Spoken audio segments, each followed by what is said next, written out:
찾았습니다.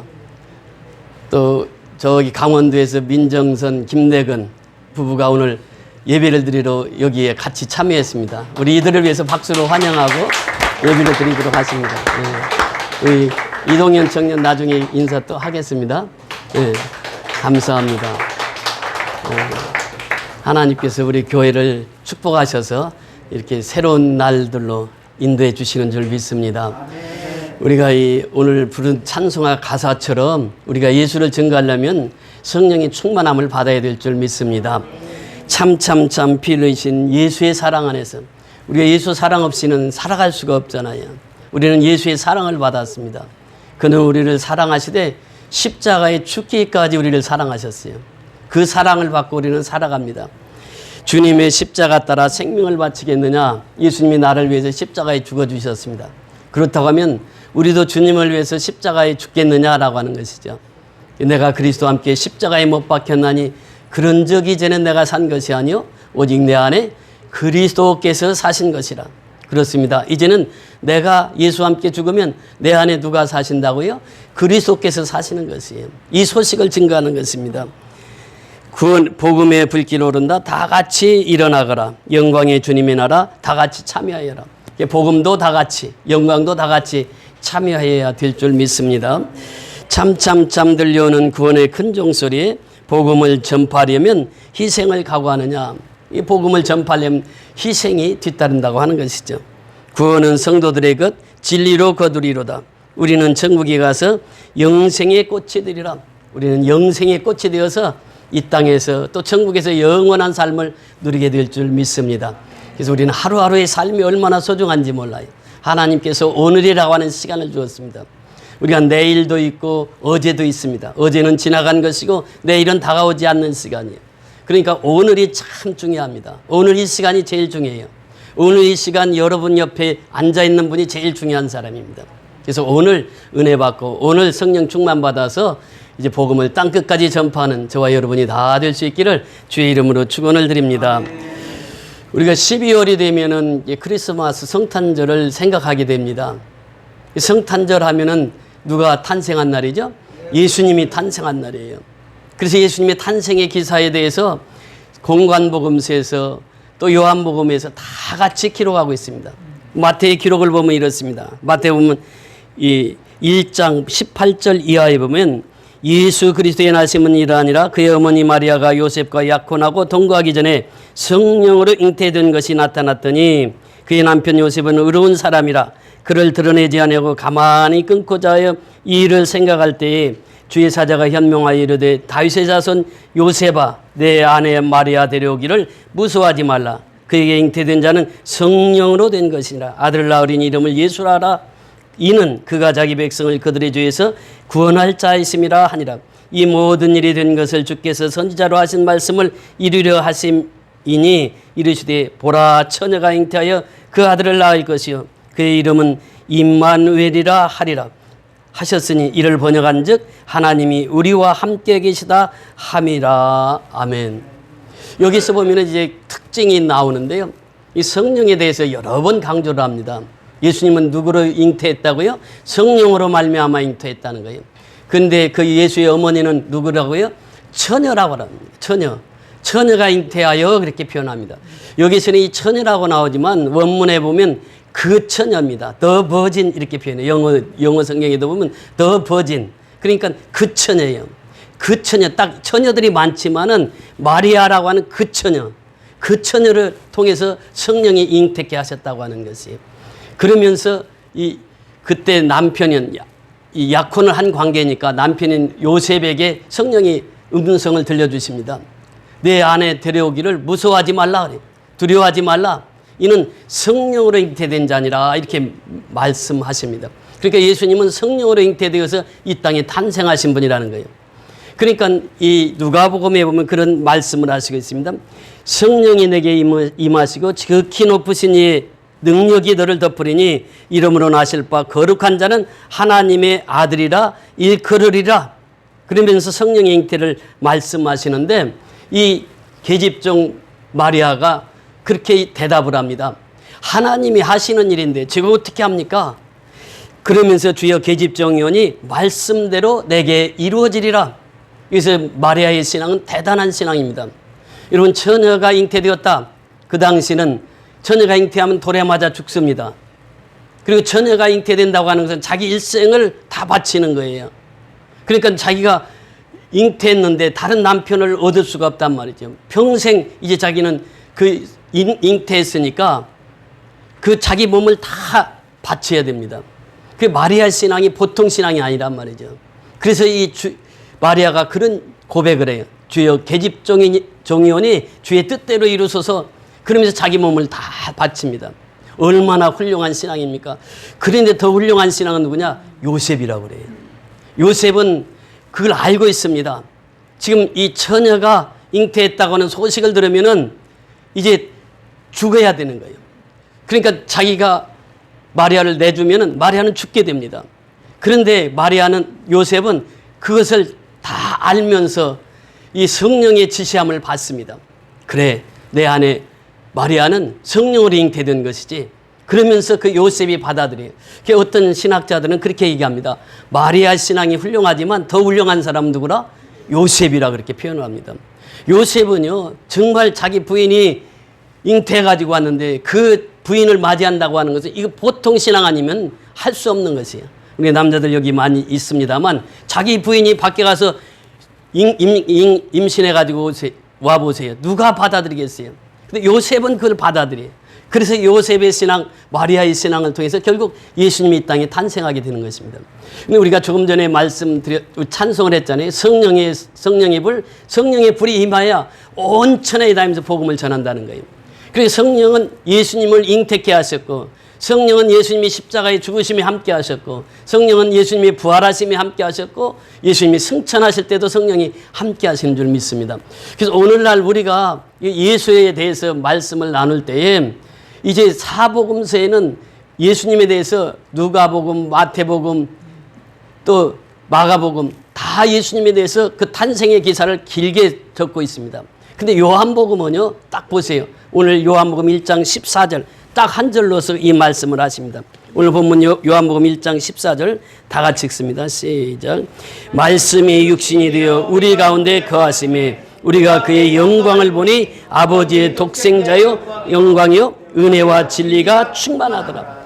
이 14절은요, 요한복음에서도 가장 중요한 구절입니다만 성경 전체를 통해서 아주 중요한 말씀이 요한복음 1장 14절입니다. 보세요. 말씀, 호로고스라고 하는, 이 로고스라고 하는 말씀은 그 당시에 헬라인들에게는 익숙한 말씀입니다. 이 말씀이 육신이 되었다. 그러니까 이 호로고스라고 하는, 즉 말씀이 육신이 되었다고 하는 이 사룩스라고 하는 것, 사룩스라고 하는 것은 이 육체를 말하고 있는데 말씀이 육신이 되었다는 거예요. 그러니까 하나님의 말씀이 육신이 되었다. 이것은 하나님께서 사람의 몸을 입고 이 땅에 태어났다, 이 말입니다. 그래서 이것을 성육신, 인카네이션 이렇게 표현합니다. 성육신하신 하나님, 그분이 바로 예수다. 이것을 말씀 한 구절에서 다 소개를 하고 있습니다. 다른 데는 이렇게 많이 소개를 하잖아요. 예수의 어머니도 소개하고 예수의 아버지도 소개하고 성령으로 잉태되었고 이걸 다 소개하는데 요한 사도는 딱 한 절로서 그것을 소개를 합니다. 말씀이 육신이 되어서 이 땅에 오신 분, 그분이 누구냐? 그분이 메시아요. 그분이 누구냐? 그분이 예수요. 그분이 누구냐? 그분이 하나님이시라는 거예요. 하나님이시면서 하나님의 아들로 이 땅에 오신 예수. 그래서 말씀이 육신이 되어 이렇게 표현합니다. 우리 가운데 거하심에 이렇게 표현합니다. 이 거하다라고 하는 것은요, 이 살다라고 하는 의미입니다. 그러니까 우리가 집에서 삽니다. 오이코스라고 해서 집에서 살다, 거주하다 이런 뜻이에요. 그러니까 예수님은 우리 안에서 산다고 하는 것이에요. 우리 마음속에 오셔서 우리와 함께 산다라고 하는 것입니다. 예수님을 믿는 그 순간부터 예수님께서 우리와 함께 사신다는 거예요. 우리 마음 안에 오셔서 우리와 함께 산다고 하는 것입니다. 거하심에 우리가 누구의 영광을 보니? 그의 영광을 보니 아버지의 독생자의 영광이요. 그러니까 예수님의 영광은 누구의 영광이요? 아버지의 영광이라고 하는 것입니다. 이 영광이라고 하는 말은 독사라고 하는 말인데 이 영광이라고 하는 말이 성경에서 아주 많이 나옵니다. 우리 출애굽기 40장 같이 보십니다. 출애굽기 40장, 출애굽기 40장은 출애굽기 마지막 장인데 마지막 장 34절부터 38절까지 하나님의 영광이 어디에 머무는가를 잘 소개하고 있습니다. 출애굽기 40장 34절부터 38절까지 146페이지입니다. 구약성경 창세기 다음에 출애굽기죠. 40장 34절부터 38절 다 같이 합독하십니다. 34절부터 38절까지 출애굽기 40장 다 같이 봉독하십니다. 구름이 회막을 덮이고 여호와의 영광이 성막에 충만하며 모세가 회막에 들어갈 수 없었으니 이는 구름이 회막 위에 덮이고 여호와의 영광이 성막에 충만함이었으며 구름이 성막 위에서 떠오를 때에는 이스라엘 자손이 그 모든 행진하는 길에 앞으로 나아갔고 구름이 떠오르지 아니할 때는 떠오르는 날까지 나아가지 아니하였으며 낮에는 여호와의 구름이 성막 위에 있고 밤에는 불이 그 구름 가운데 있음을 이스라엘 온 족속이 그 모든 행진하는 길에서 그들의 눈으로 보았더라. 아멘. 여기 보세요. 구름이 회막에 덮이고, 구름이 회막에 덮였다고 하는 것은 하나님의 임재를 말합니다. 구름이 임했다, 회막에 임했다 그러면 하나님이 거기 계시다라고 하는 거예요. 구름이 회막에 덮이고 여호와의 영광이 어디에 충만하며 성막에 충만하며. 성막이라고 하는 것이 무엇입니까? 이스라엘 백성들은 성막에서 생활을 했습니다. 성막에서 하나님을 섬겼습니다. 성막이라고 하는 것은 바깥들에 번제단이 있습니다. 번제단에 이제 양이나 짐승을 가지고 오면 제사장이 안수를 해서 거기서 그 짐승을 잡습니다. 잡아서 각을 떠서 그 번제단 위에 놓고 그 제사를 드립니다. 그러니까 그 번제단에 그 고기가 다 탈 때까지 제사를 드려요. 그러니까 하루에 한 번밖에 드릴 수가 없습니다. 번제단에서 이제 잡아서 각을 떠서 번제단 위에 올려놓고 불을 붙여서 번제단에 태우고 그 다음에 이제 제사장이 물두멍이라고 하는 곳이 있습니다. 그 다음에 가는 곳이 물두멍이에요. 물두멍에 가서 피 묻은 손을 가서 깨끗이 씻습니다. 그리고 이제 성소로 들어와요. 성소로 들어오면 맨 앞에 향단이 있고 양쪽에는 7 금초 등대가 있고 하나는 떡상이 있습니다. 주의 만찬은 바로 여기서 유래된 것이에요. 떡상이 항상 성소에 있었어요. 떡상은 예수 그리스도의 죽으심과 부활을 기념하는 것이고 7 금초 때는 예수님이 이 땅에 참빛으로 오신 빛으로 오신 예수를 상징하는 것이 7 금초 때입니다. 그럼 향단은 뭐냐? 성도들의 기도라 이렇게 표현하고 있습니다. 향단은 계속해서 향이 꺼지지 않도록 불을 붙입니다. 이것은 성도가 교회에서 계속 기도를 해야 된다는 것이에요. 제단에 붙은 불을 끄지 말라라고 하는 것은 성도의 기도가 계속 있어야 된다고 하는 것입니다. 그리고 이제 지성소에 들어가게 되면 지성소에는 2 가지가 있습니다. 첫째는 속죄소가 있고 두 번째는 언약궤가 있습니다. 법궤가 있습니다. 이것이 이제 구약의 성막이에요. 구약의 회막입니다. 그러니까 구약의 성막이나 회막이라고 하는 말은 같은 의미인데 그곳에는 항상 무엇이 있었다고요? 하나님의 영광이 임했다라고 하는 것입니다. 그 성막이나 회막은 오늘날 어디가 되겠습니까? 교회입니다. 교회는 하나님의 영광이 항상 가득한 것이 교회예요. 그래서 이 회막이라고 하는 것은 뭐냐? 미팅 프레스, 즉 하나님을 만나는 장소다 그래요. 그러면 오늘날 하나님을 만나는 장소는 어디입니까? 교회입니다. 교회. 교회에서 하나님의 말씀을 통해서 하나님을 만나는 거예요. 그래서 회막에서 여호와의 영광이 가득 찼고 하나님의 영광이 가득 찬 그 영광이 구름기둥과 불기둥으로 우리를 인도하시는 것입니다. 낮에는 구름기둥으로 밤에는 불기둥으로. 낮에는 너무 더우니까 섭씨 40도에서 50도까지 올라가니까 구름기둥으로 다 덮어서 구름기둥 아래 있는 모든 하나님의 백성들을 하나님 지키시고 보호하세요. 그리고 밤이면 너무 춥습니다. 5도만 돼도 열대지방에서는 동사에서 죽는 사람들이 있습니다. 그러니까 이 밤에 너무 추우니까 밤에는 불기둥을 해서 그 불기둥 아래 있는 모든 하나님의 백성들을 지켜주셨습니다. 그래서 구름기둥이 움직이면은 그 당시에 회막을 다 짐을 쌉니다. 싸가지고 구름기둥이 옮겨가는 대로 따라가요. 따라가다 구름기둥이 멈추면 거기서 회막을 또 다시 짓습니다. 그리고 또 하나님을 섬기는 거예요. 그러니까 구름기둥이라고 하는, 구름이라고 하는 것은 하나님의 임재요. 또 이 하나님의 임재하심은 낮에는 구름기둥으로 밤에는 불기둥으로 우리의 발걸음을 인도하신다고 하는 것입니다. 하나님은 살아계셔서 24시간 우리를 주야로 지키시고 보호하시는 분이 하나님이십니다. 그 하나님이 우리의 앞길을 인도하시는 것이에요. 우리는 그 하나님의 영광 앞에 서 있는 것입니다. 그래서 우리는 날마다 그 하나님의 영광 속에 살아가는 것이죠. 그래서 오늘 그렇게 말씀하십니다. 14절의 말씀이 그의 영광을 보니 아버지의 독생자의 영광이요 이렇게 표현하고 있습니다. 이것은 회막에 있었던 이 모세의 회막에 있었던 일이지만 솔로몬이 성전을 짓고 봉헌을 할 때도 하나님의 영광이 그곳에 가득 찼습니다. 그러니까 이 솔로몬이 성전에 봉헌할 때도 그리고 예수님께서 그렇게 말씀하시잖아요. 이 성전을 헐라 내가 사흘 만에 다시 일으키리라. 그러니까 그 사람들이 얘기합니다. 아니 46년 동안 지은 성전을 어떻게 헐라고 하느냐. 그리고 그것을 사흘 만에 지을 수 있다고. 그러니까 예수님께서 말씀하십니다. 이 성전을 헐라고 하는 것은 내가 십자가에 못 박힌다고 하는 것이고 사흘 만에 내가 다시 짓는다고 하는 것은 내가 다시 살아나서 사흘 만에 다시 살아난다고 하는 그 의미로서 말씀하신 것입니다. 그래서 성전은 예수님의 몸이 되는 것이에요. 그 성전은 항상 하나님의 영광이 가득 찬 곳인데 그 성전을 통해서 또 오순절날 우리가 보면은 성령이 충만해서 오순절날 성령의 충만함을 받고 초대교회가 왕성하게 복음을 전하게 되는 것입니다. 오늘날도 역시 마찬가지. 교회는 어떤 곳이냐? 하나님의 영광이 가득한 곳이요. 성령이 충만한 곳이요. 그래서 이곳에서 하나님의 영광을 하나님의 성령의 충만함을 받고 땅끝까지 가서 복음을 증거하는 곳이 바로 교회라고 하는 것입니다. 그래서 오늘날 이 교회가 얼마나 중요한지 몰라요.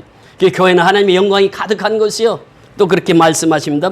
계속해서 14절에 보면 아버지의 독생자의 영광이요. 무엇과 무엇이 충만하더라?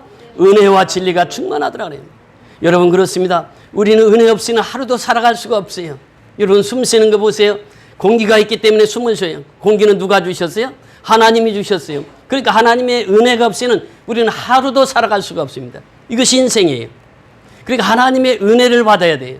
은혜를 받아야 하나님께서 우리 모든 백성들을 먹이시고 입히시고 키우신다고 하는 것을 깨닫게 되는 것입니다. 그래서 하나님의 은혜라고 하는 것은 값없이 주어지는 것이에요. 하나님의 은혜를 공짜로 주시는 것입니다. 너희가 그 은혜를 인하여 믿음으로 말미암아 구원을 얻었나니 이것이 너희에게서 난 것이 아니요 하나님의 선물이라. 은혜는 하나님의 선물입니다. 믿음은 하나님의 선물입니다. 그래서 우리가 은혜를 받으면 그 믿음을 갖게 되고 믿음이 계속 성장해 나가는 것이에요. 그러면서 오늘 본문에 또 뒤에 보면요. 자, 16절 내려가서 보십니다. 시작. 우리가 다 그의 충만한 데서 받으리니 은혜 위에 은혜로라 그래요. 은혜 위에 은혜라고 하는 것이 무엇입니까? 충만한 은혜를 말하고 있어요. 은혜는 한 번 받고 끝나는 것이 아니라는 것이요. 은혜 위에 또 은혜가 온다고 하는 것입니다. 영어 성경에 보면 그렇게 표현합니다. For grace, grace for, grace for, grace for. 계속해서 은혜가 계속 찾아온다는 거예요, 우리에게. 그래서 그 은혜는 큰 은혜로 우리에게 다가온다고 하는 것입니다. 그래서 우리는 계속 지속적으로 그 은혜를 받고 살아야 돼요. 그 은혜는 끝없이 우리에게 주어지는 하나님의 선물입니다. 그래서 우리가 그 은혜 위에 은혜의 삶을 살아야 되는 것이에요. 그 다음에 바로 뒤따르는 것이 무엇입니까? 진리입니다. 진리는 누구입니까? 바로 예수예요. 예수님께서 말씀하시기를 내가 곧 길이요 진리니 이렇게 말씀하십니다. 진리는 예수예요. 그러니까 은혜와 진리는요. 이게 떨어질 수가 없습니다. 그래서 성경에 보세요. 은혜 다음에는 반드시 진리가 따라오게 되어 있습니다. 은혜와 진리는 이게 같이 동전의 양립과 같아요. 은혜와 진리는 항상 같이 갑니다. 그러니까 내가 예수로 충만하면 내가 은혜에 충만한 삶을 사는 거예요. 내가 은혜에 충만하면 예수를 증거하며 살아가는 것이에요. 이것이 은혜와 진리가 충만하더라. 누구에게? 예수에게.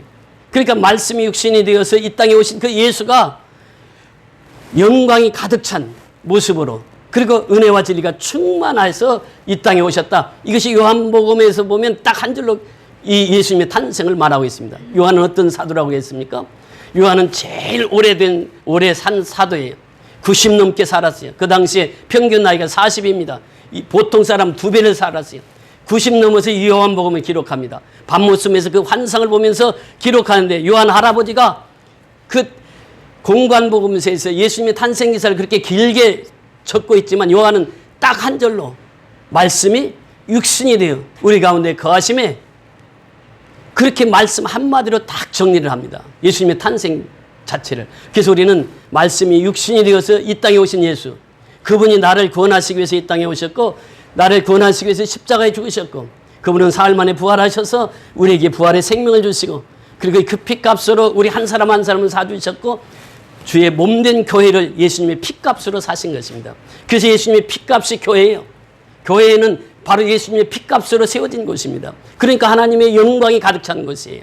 그래서 그 영광을 우리가 하나님의 영광을 받고 그 영광을 누리며 살아가는 것이 성도의 삶인 줄 믿습니다. 그래서 우리가 다 그의 충만한 데서 받으리니 은혜 위에 은혜로라. 자, 17절 같이 보십니다. 시작. 율법은 모세로 말미암아 주어진 것이요 은혜와 진리는 예수 그리스도로 말미암아 온 것이라. 여러분 오해해서는 안 됩니다. 율법은 무엇입니까? 모세로부터 주어진 것이에요.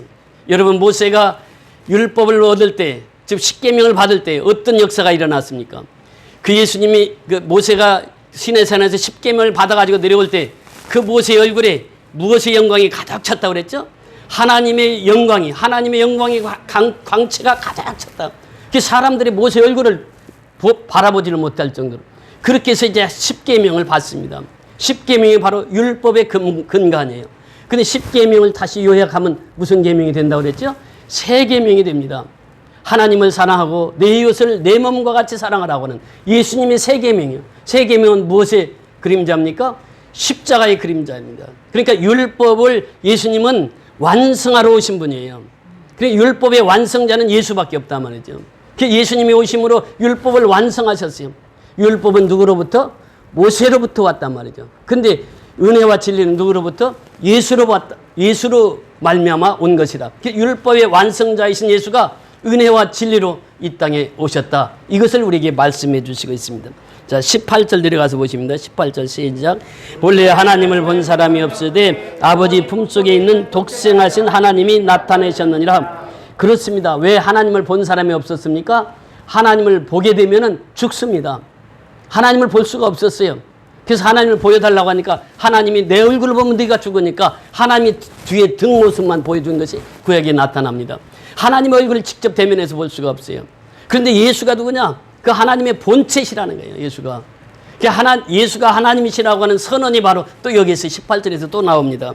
본래 하나님을 본 사람이 없으되 아버지 품속에 있는 독생하신 하나님이 나타나셨느니라. 그 예수가 독생하신 하나님으로서 이 땅에 오신 분이다. 그분이 예수다. 그 예수가 메시아다. 예수가 하나님이시다. 이것을 선언하는 것이 지금 요한의 말씀입니다. 자, 올라가서 15절을 같이 보십니다. 15절 시작. 요한이 그에게 대하여 증언하되 외쳐 이르되 내가 전에 말하기를 내 뒤에 오시는 이는 나보다 앞선 것은 나보다 먼저 계심이라 한 것이 이 사람을 가리킴이라 하니. 자, 선지자들이 누구를 가리키고 있습니까? 예수를 가리키고 있어요. 요한이 누구를 가리키고 있습니까? 예수를 가르치고 있어요. 요한의 고백을 보세요. 그에 대해 증언하여 외쳐 이르되 내가 전에 말하기를 내 뒤에 오시는 이가. 그래, 예수님보다 6개월 먼저 나신 분이 누구예요? 세례 요한입니다. 세례 요한은 예수님보다 6개월 먼저 나셨어요. 그래서 세례 요한이 얘기하는 거예요. 지금 내가 전에 말하기를 내 뒤에 오시는 이가 나보다 앞선 것은 무슨 말입니까? 나보다도 먼저 계셨던 분이다. 이렇게 소개를 하고 있습니다. 그러니까 예수님이 세례 요한보다 6개월 늦게 탄생하셨지만 예수님은 언제부터 계셨어요? 태초 이전부터 계셨던 분이에요. 요한은 제대로 알았습니다. 요한은 얼마나 그 복음의 메시지에 열정이 있었던지 요한이 설교하면 수백 명, 수천 명이 모였습니다. 광야에. 그래서 요한의 제자들이 수천 명, 수만 명이 세례 요한을 따랐어요. 그런데 세례 요한은 알았어요. 누구를 알아요? 예수를 알았단 말이에요. 예수는 나보다도 6개월 후에 오실 분인데 그분은 나보다 먼저 계신 자라. 이게 세례 요한의 증언입니다. 오늘날도 역시 마찬가지입니다. 우리가 세례 요한처럼 성령의 충만함을 받으면 어디 가서든지 외칩니다. 광야에서 외치는 거예요. 광야에 외치는 자의 소리가 바로 요한이잖아요. 요한처럼 우리는 복음을 전해야 됩니다. 이것이 하나님께서 우리에게 주신 지상의 대사명이에요. 오직 성령이 너에게 임하시면 너희가 권능을 받고 하나님이 본능을 주신다는 게 능력을 주신다는 거예요.